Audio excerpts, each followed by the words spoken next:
ভাগে কোরবানি করা উত্তম নাকি এককভাবে কোরবানি করা উত্তম? খুবই দরকারি একটা প্রশ্ন। কোরবানির ক্ষেত্রে একটা গরুতে কয়েক ব্যক্তি শামিল হয়ে কোরবানি করতে পারেন, এটা জায়েজ, কিন্তু উত্তম হলো সিঙ্গেল সিঙ্গেল কোরবানি করা, প্রত্যেকে যার যারটা সে। আপনি একটা গরুর ভাগ দিলেন, এটা উত্তম নাকি একটা ছাগল কোরবানি করলেন একটা উত্তম? একটা ছাগল কোরবানি করা উত্তম, এতে কোনো সন্দেহ নেই। আমাদের দেশে অনেকেই আছেন যে এই ছোট্ট মাসআলাটা বোঝার চেষ্টা করেন না। কোরবানির ক্ষেত্রে আমাদের আসলে নিয়তের ভেজালটা অনেক বেশি হয়। গরুটা তো দেখতে বড় হয়, গরু কোরবানি দিলে একটা ভাবসাব আসে, তাই না? ছাগল একটা পুচকে ছোট্ট একটা প্রাণী, এটা কোরবানি দিল, মনটা একটু ছোট থাকে, একটা ছাগল কোরবানি দিলাম।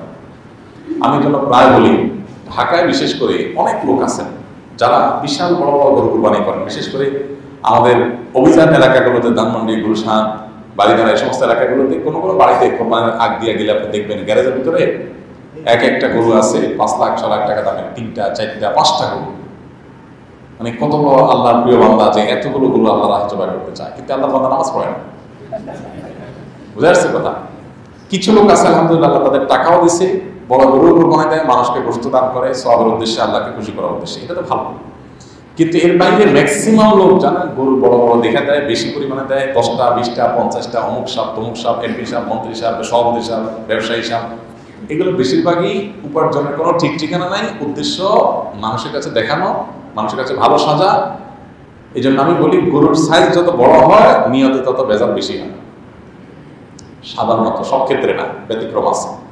তো যাই হোক, এই জন্য আমাদের মনে রাখা দরকার কোরবানির ক্ষেত্রে এককভাবে কোরবানি দেওয়া উত্তম ভাগে কোরবানি দেওয়ার চাইতে। ভাগে কোরবানি দেওয়া জায়েজ আছে, এটা আরেক মুসিবত যে উম্মতের মুজমা আলাই ফতোয়া, যে ফতোয়ার উপরে উম্মাহ ঐক্যমত পোষণ করেছেন, আরব আজব কোনো আলিমদের দ্বিমত নাই যে একটা গরুতে একটা ওটে 7 ব্যক্তির তরফ থেকে কোরবানি হতে পারে, এটা জায়েজ। এটা নিয়ে মত পার্থক্য করছেন অনেকে।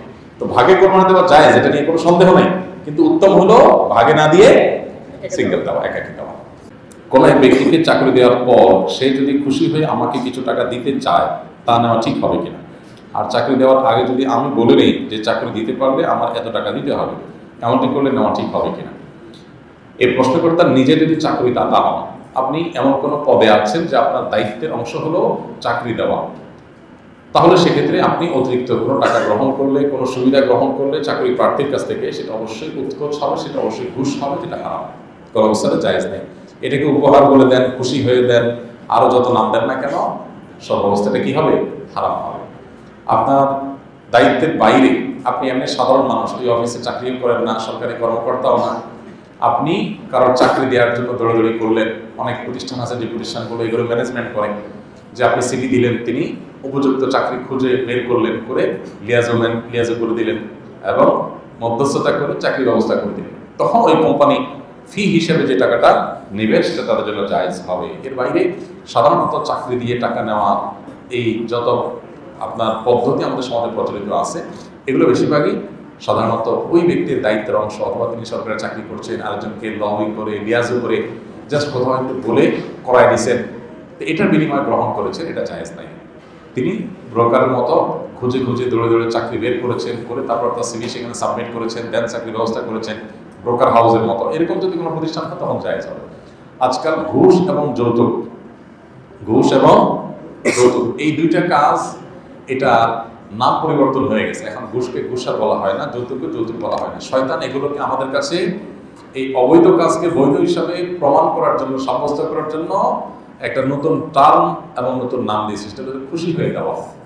সেটা কি হয়ে দেওয়া? খুশি হয়ে দেওয়া। যৌতুকও খুশি হয়ে দেয়, আর ঘুষও বলে খুশি হয়ে যাবেন। তো খুশি হয়ে দিলেও হারাম হবে, খুশি না হয়ে দিলেও